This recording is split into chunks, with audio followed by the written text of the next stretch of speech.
开个空调看看一晚耗电多少。23度，然后是2档风，外循环。开个空调看看一晚耗电多少。现在是纯电的话是60公里。然后开空调，晚上开空调一定要开一个露营空间，这样它会直接保持通电状态，就不会自动关机了。然后锁屏就行了。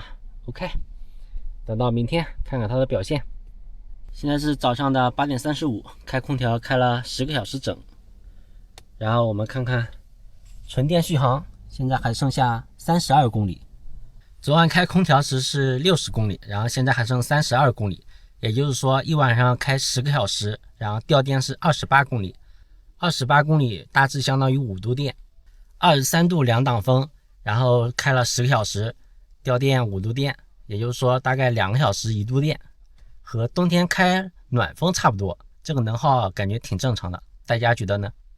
来，现在没事，给车升个级，立即更新。稍等一会儿。OK， 更新成功，只是这个版本没有什么重要内容，感知也不强。OK， 确定。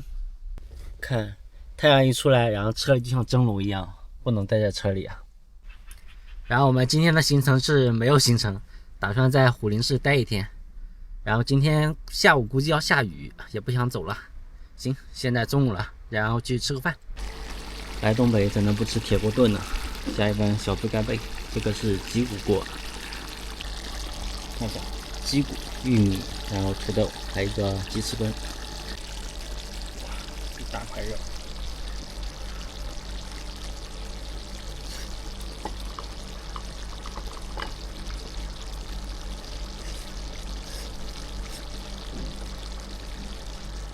味道特别好呀，然后配料很足。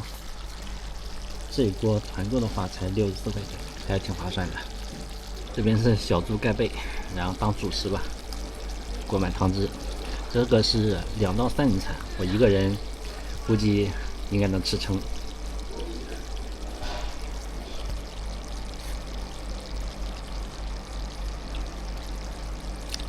调料很足，味道可以。大家来东北的话，推荐大家来尝尝。在东北这一块，菜的分量不用讲，没吃完打包了一份，回去继续吃。